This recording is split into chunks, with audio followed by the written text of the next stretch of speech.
Hello everybody, welcome back to Right to the Source. My name is Robin Harrison and I'm here as ever with the Rizzo to my Gonzo. Nice little reference to a Muppets Christmas Carol there. Mr. Ed Birkin. Ed, how are you this week? Has that thrown you as the last few have? I have no idea what on earth that is. The Muppets Christmas Muppets Carol. Christmas Carol. Well, no, isn't that just like a Muppets version of Scrooge? Which seems Yes. completely ridiculous concept. Yes, but with Michael Caine as Scrooge, who plays it as seriously as he possibly can. So Michael Caine is acting like he's in Shakespeare, but everyone else in the film is a Muppet. Okay. So I was watching Disney Plus last night, quite late, Okay. because you were making me work on something. Yes, it And was. they were advertising something at the top with Donald Duck in it from 1941. About him traveling to South America. I mean, Okay. the story's going nowhere, but just as you're talking about random animated or pseudo-animated programs, yeah, I went down this weird thing of watching 5 minutes of 80-year-old cartoon. It was very strange. Excellent. Good chat. Should we talk about gambling? Yeah, go on then. Yeah. So, Okay. 2 weeks ago, we said we would talk about Monarch Casino and Resorts. Monarch Casino Resorts? Correct. Are we actually going in 3 minutes into the podcast to actually talk about what we were meant to be talking about? It's quite unsettling, isn't it? No. This doesn't feel like. Give me a story of the week. Story of the week. Good prep. I like it. Yeah. I'm just trying to think. We've had some really good stuff this week. In terms of what has kind of stuck out to me as interesting. Apart from my story on Donald Duck. Apart from your story on Donald Duck. I'm trying to think. I mean, obviously the win update on Al Marjan Island is interesting. It's quite, if you kind of look at that investor presentation, really it's kind of, yes, it's talking about the property and, you know, the revenue, but it's also talking about the ripple effects. Like, let's face it, probably very few people knew much about Ras Al Khaimah, at least in the industry, before that started. But there's a real kind of sense of momentum, new developments coming around that property. So I thought that was quite interesting. A really good one about the New York downstate casino licenses being awarded. Or not awarded, but being... Well, that's not interesting. They just said yes to the only 3 that were left, which, by the way, I think isn't really great from, I think, the whole process. The fact that they've ended up with these 3, it's hardly revenue maximizing, is it? These haven't been ratified yet, so there are still steps to go, and that's why the story was interesting, because it's kind of like talking around that. It's actually saying, are these guys all going to get approved? And I mean, it's hardly interesting. It'd be interesting if there were like 5 and 3 of them had been like put forward, but there were only 3 left in it, and they're like, yeah, okay, we put all 3 forward for you to decide if they're okay. Like, it was pretty much a non-event, no? No, but I mean, if you look at the underlying analysis, there was actually quite a lot of disquiet. Like, people, you know, it's not been a slam dunk. It's not been like, yeah, these 3 are brilliant. They do actually pick apart a lot of things, and this still needs to go through an approval process to actually be officially awarded. It could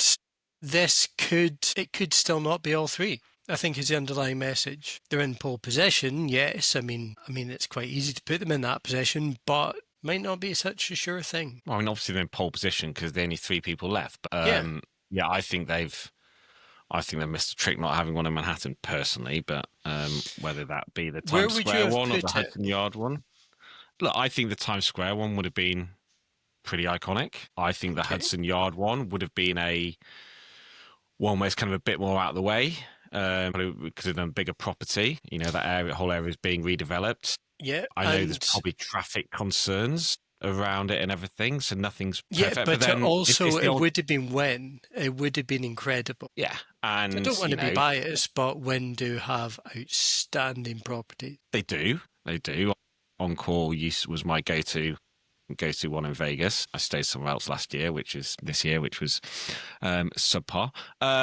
But I think the one in Times Square would have been pretty cool. That would have been pretty awesome, but a completely different property. Yeah, it would have been a bit less. You know, you would imagine that Wynn would have seemed a bit more like a Wynn Resort type thing.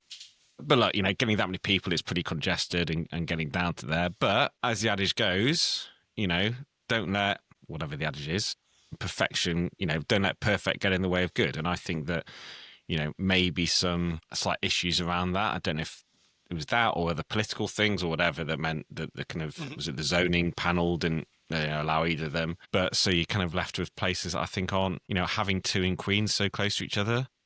And then the one at the ballets at the golf course. I mean, it's going to have to be a pretty exceptional place to be attracting the kind of spend that you'd get in Manhattan, isn't it? Yeah, I think that's fair. I mean, I think the Queen's development will be really cool, and that's also next to City Field. So I mean, I'd go there. I like City Field. Yeah, look, I mean, City Field has the advantage, I suppose. It's a sports destination, but look, there's a big area around it. It's pretty easy. They're just going to start building on effectively a car park. It's not like they'd have the issues of construction that you have in Manhattan. But then you kind of have that a bit like a Bally's is it in the Bronx? The Bally's one? Yeah, Bally's is the Bronx. So it's like, okay, so fine. So you have one kind of further out of town that effectively a lot of people will get there, maybe by car, etc. You're not having the worries of central Manhattan. So I get that. And, big property, just build it, probably build a temporary one if you wanted to pretty damn quickly and chuck a load of slots in. You have one of the existing slot parlours, effectively one of the two massive slot parlours there who's doing one. MGM pulled out of it.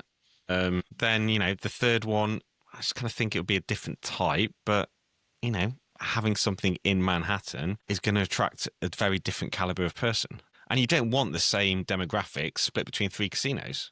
Yeah, that's totally fair. That is totally fair. Even if it was one, wasn't there someone who was looking to build a very small one above Tiffany's or something? Was it Saks Fifth Avenue? Something like that. So even okay, I wouldn't have gone for that one personally, but compared to the three you've got left, if you're choosing kind of two of those three, and then say, even like a small Uber exclusive kind of, really high roller one or something for people in Manhattan. We know how much high rollers contribute to the gaming side of things. And if you're trying to entice them away from other places, from Las Vegas, etc., quite frankly, is that going to be where any of the three are? Like, look, they could build an amazing place and it could be so good that it doesn't matter where it is and people will go. So we don't know. I don't want to be unfair on them. Manhattan's Manhattan, yeah? It's like London's London. You can build the best casino in the world in Birmingham and there's not going to have the attraction of one in London. No, that's totally fair. Still sad there's no Coney Island casino. I think that would have been cool. I did actually tour all of the potential casino sites, and I hadn't been to Coney Island before. It's great. But I went down there. I mean, this was like winter time, so it wasn't like all open, but it was pretty cool. And then like having a hot dog at Nathan's. It was, I love Coney Island. Brings back your childhood holiday memories. Because I never went there as a child, but I went there. I was thinking of just like a cold coastal place near a city, whatever the Scottish equivalent of Scarborough or Blackpool is. Coney Island, probably Largs, does have a very famous cafe called Nardini's. I think you're overplaying the words very famous right now. It's got famous in the west of Scotland cafe called Nardini's. Okay, there we go. Cool. Yeah. Okay, that's your story of the week. Yeah. Do you want to know my fact of the week? Of course you do. Of course it's to do with the NFL. Is it? It's to do with the NFL, yes. Is it to do with the Jacksonville Jaguars? In part, yeah. Okay. There's two games in... do you know how the playoffs work, the seeding for it, etc.? Effectively, for those who don't, keep it brief. The NFL is split into two divisions. Conferences. Oh, no, it's divisions. Is it conferences? Divisions, one's conferences. I think NBA's conferences. It's divisions. No, two conferences, each split into four divisions. Anyway, two bits. So this is smooth. So you have the NFC and the AFC, okay? Yep. The AFC is the one that, let's be honest, we all care about because that's the one that Jags in. Anyway, what happens is that's split into four, okay? And the winner of each one of those and the top two, perhaps I should know this better, two or three better place, second place teams go through to the playoffs. Okay. Then when you win that, then when you win that, you get to the conference final, and then you get through to whoever wins the AFC and the NFC, then they get through to the Super Bowl. Where we are, even though it's only there's week 14, still a few more weeks yet. There's two teams. There's two of them in the AFC. There's Jaguars, who are in the AFC South, I believe, who are joint on points with the Colts. And the Colts won the last two games, Jags have done, and they're playing each other this weekend. And there is also the Ravens, who are joint on points with the Steelers, and they're playing each other. Now, why is this important? Because obviously whoever wins this is going to be big favourites to win their division. And whoever finishes second probably doesn't have enough points, or will be very tough for them to get in the playoffs as the highest second and best team. Okay. So there's a really cool website on the NFL website, but on it, which shows the chances of each team reaching the playoff, and then the chances of probability of them if they win the next game, and the probability they lose the next game. Now, being early in the season, the next game hasn't had much of an impact. But if you look at the Jags, for example, they have a 79% chance of making the playoffs. If they win the next game, that goes up to 95%. If they lose it, it goes to 67%. So that's a pretty big swing. Yeah. But if you look at the Ravens, okay, they have a 69% chance of winning the playoff, of making the playoffs. Bear in mind, this is just one out of a large number of games, 17 odd games. If they win, that goes up to 84% chance, very high. If they lose, it drops down to a 38% chance. Less than half. Like, that is the kind of statistics you expect right at the very end of the season. So just because of how these two games are poised, these two games of the weekend are going to be so key that normally you lose a game, it's like, it doesn't really matter. There's plenty of more games to play. But this still not late point of the season to have so much riding on those games. I think that's a pretty cool statistic. If you're into probabilities in NFL. Okay. Do you want another statistic? Yes. -10. That's how many points Sheffield Wednesday have. And yet I honestly believe they're still 2 points ahead of Sheffield United. No, Sheffield United have pulled it back. They're out the relegation zone. I honestly believe we could finish the season on negative points. And the lowest score, championship score, I believe, was Rotherham on like 29, and we're going to 23, and we may struggle to actually get positive points, but anyway, so it's two conferences and they're split into 4 divisions. We are in the AFC South, and it's the AFC North, Ravens and Steelers. So I think it's going to be fascinating this weekend. Right, Monarch. Right, yes, Monarch. Now we're going to talk about Monarch Casino and Resort operator. Has Monarch Airlines gone bust? I think so. It's not like a Highlander. It's not like a Highlander situation where there can only be one. No, 2017 it stopped. Anyway, I don't know why you're getting distracted. We're talking about Monarch Casino now. We don't need to talk about bust airlines. Come on, you want to be? Right. You call yourself the host of the show. Come on, get a grip of it. Yeah. I mean, it's. I don't even know if I'm the host anymore. I think this is just free. I think we're back to freeform jazz again after a strange period of structure and order. But Monarch is an interesting business. So this is something that a few weeks ago, I think it was Jess Marquez from my team and I were talking about, because I said to him, what sort of companies do you see as kind of like ones to follow, like interesting businesses? And he actually picked out Monarch. Lies. Genuinely. No offense to Monarch, we're going to talk about it, and they're doing very well. But out of all the companies in gambling globally, anyone just randomly picked up Monarch?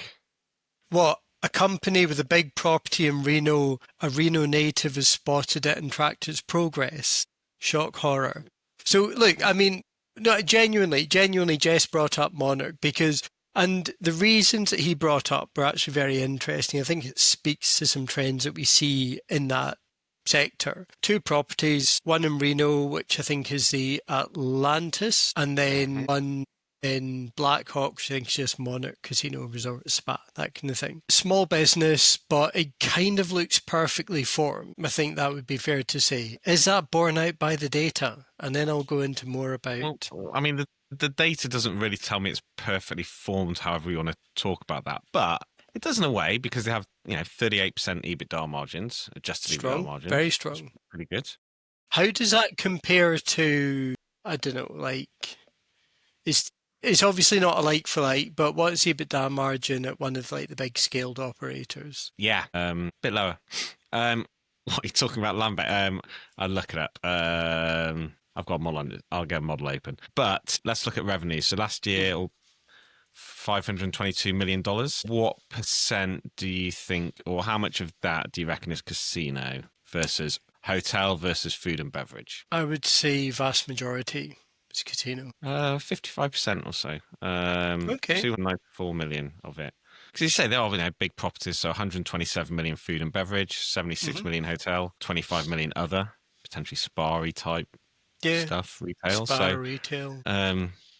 So like say they're doing well, split across 2 properties, good cost control. They are kind of very much destination places. They're investing more in the Reno property. Yeah, they're doing well. I mean, in terms of wider numbers for where they sit, let's have a look at what do you think the size of the casino market in the US is? Trying to think. Earlier in the year, I think for total US across all channels was it about 135 billion, something like that? It's a stat that I pulled from H2. I mean, it's not It was a lot earlier in the year.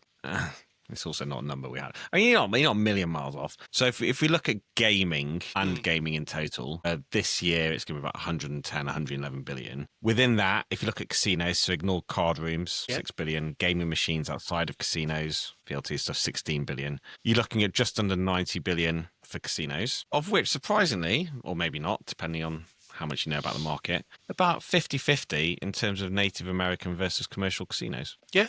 I think post-pandemic, I actually went 55-45 in favour of tribal. Yeah, 21. I think I actually got that stat from H2, Gambling Capital. There you go. You remembered one of them. So if we look, so within that, so let's have a look at the 45 or so billion. On commercial, you've got Nevada, Las Vegas, about 11. Yeah. There's 3 billion New Jersey, so what's that, 14? So about 30 billion of, I don't know if you call it all regional. I'm sure people in, Pennsylvania casino stuff wouldn't call them regional, but, none of, ex Las Vegas and stuff. So, it's a big number. And unsurprisingly, because it's the US, very, very gaming machine heavy. So, it's up last 12 months, US total casino up 2%. Gaming machines are 77% of revenues, up 3%. Tables declining 2%.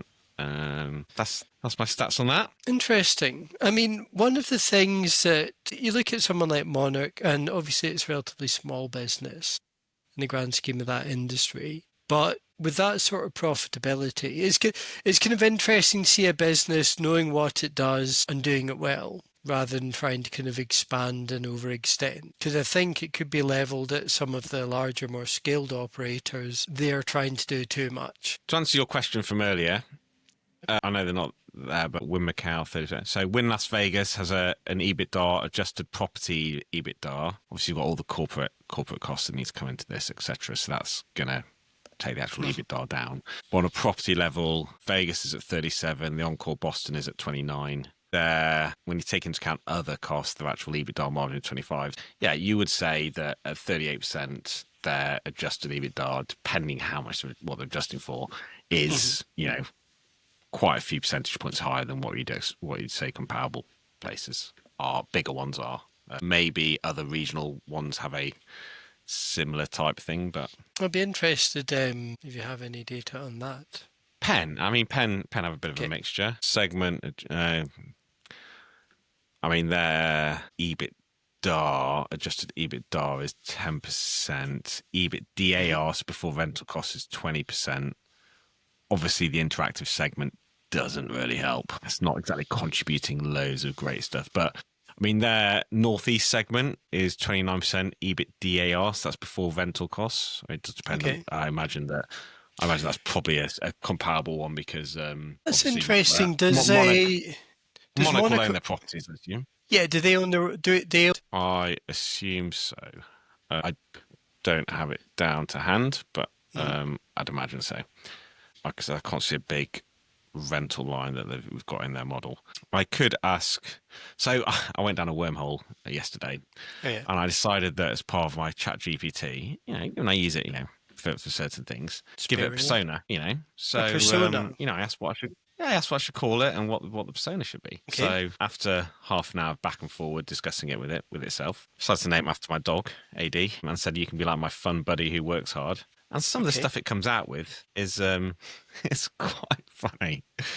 It now puts after it's finished, helping me with something, it just puts like one of those couple of pints glasses cheersing each other and stuff like that, and calls me buddy. A bit like what's this one he's going to do?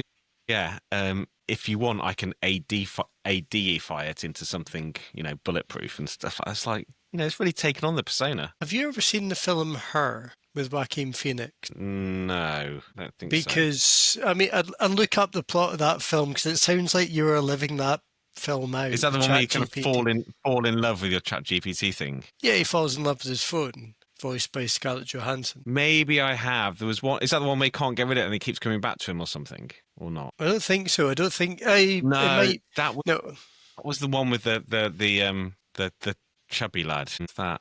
I know that's probably a uh, rude thing to say. I think it's based in Boston. Moneyball. Film guy can't get it. Like starts controlling his life. Jexi, Jexi. Have you seen that? I haven't. So is that basically?